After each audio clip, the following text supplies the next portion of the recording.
皆さんこんにちは。ワールドラバーマーケットのゲッチです。今回も卓球中国の方よろしくお願いします。本日のテーマは中国と日本の下回転サーブのかけ方の違いについて第2弾の方をやっていこうと思います。で、中国選手と日本選手の横切り縦切りの下回転のこのかけ方の違いが日本選手と中国選手の違いということでもあったんですけど、またさらに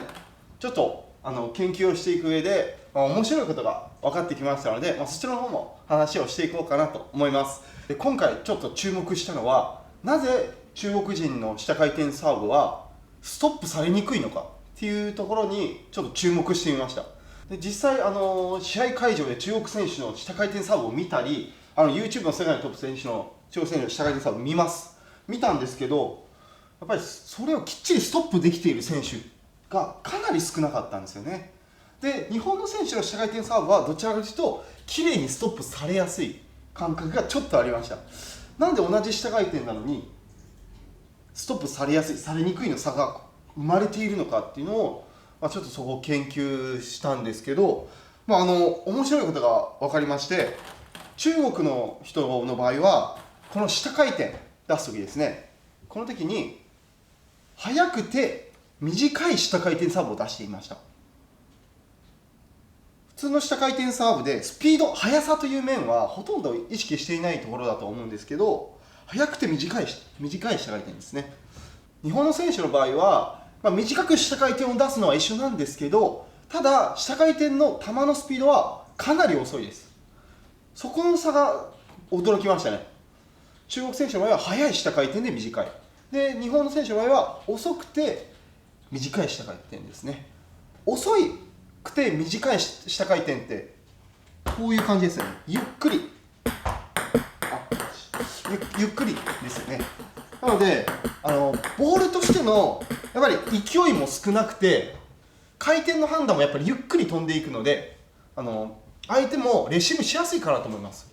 なのでしっかりストップされやすいですね。回転をしっかり見て、下回転って回ってるのをレシーブ側が見てゆっくり来るので、落ち着いて下回転を見てストップっていうのがやりやすいですね。ゆっくりな下回転、それだと落ち着いて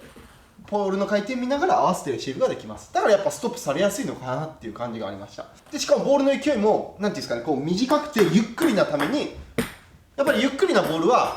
勢いがないために、やっぱそれをストップするのはすごく簡単です。なのでストップしやすい下回転サーブということになります。で、中国の選手の下回転サーブ、速い下回転サーブっていうのは短くて速いんですよね。スピードがボッと速い、出方がドンと速いので、速くて短くて切れてる下回転ですので、やっぱりボール自体にスピードがありますので、ストップがまず浮きやすいですね。スピードがある下回転だとやっぱりボール的な勢いがポーンと前にこうやって速い勢いで飛んできます。で、やっぱりボールの勢いがあるってことはレシーブするときにそれと同時にやっぱり勢いよくポーンと返球しちゃいがちです。なので3球目が中国選手はドーンと簡単に打ててしまうという要因ですね。なんで中国選手は3球目が一発うまいのかっていうのは、この下回転サーブにちょっと秘密があったんじゃないかなっていう感じがあります。で、この速い下回転出すと他にもやはり回転の判断ができないです。相手のレシーブか待ちます。遅い下回転ですとゆっくりボールが見えますので、こうやってちゃんと回転を見ながらレシーブできます。下回転だなっていうのを意識しながらこうやってレシーブできます。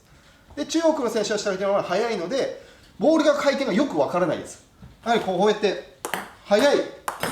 タンっていう回転を見る暇がないです。なので一瞬下回転かなっていうのを意識しながらこうやってやっぱレシーブするので、やっぱ気づいたらストップする余裕は全然ないですよね。もうつっつきするしかないです。ストップする時間がないです。考えてる暇、判断してる暇がないので、とりあえず合わせよう。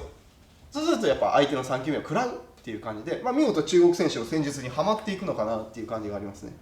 ただでもこれは中国選手と日本選手、どちらもいいところと悪いところあると思います。多分中国選手の下回転サーブはそれも早く出す分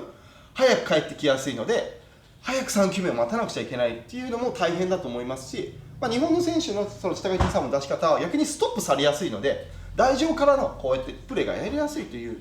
ストップ系が得意な選手からするとゆっくり出した方がストップ台上系が生きるという感じになりますね。だからそこら辺は意見が分かれたり好みが分かれると思うんですが、中国選手の下回転サーブは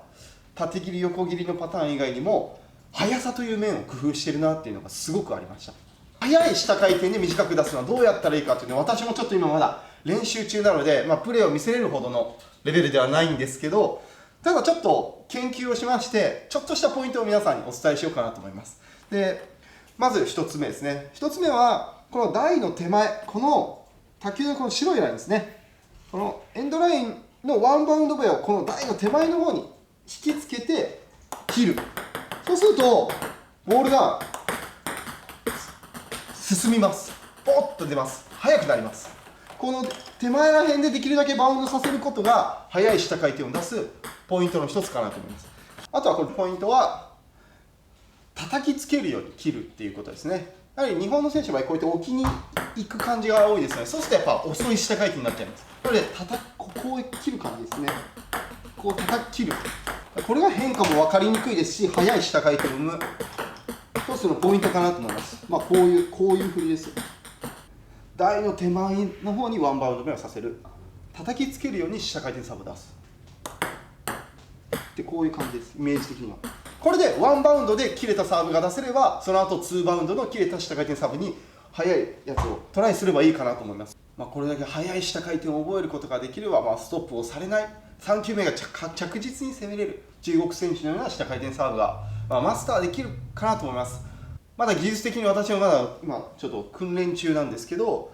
ぜひ今回はちょっと皆さんにそういう情報をお伝えしようかなと思いました。皆さんと一緒に私もちょっとこのサーブの研究どんどんやっていきたいと思います。皆さんもトライしてみてください。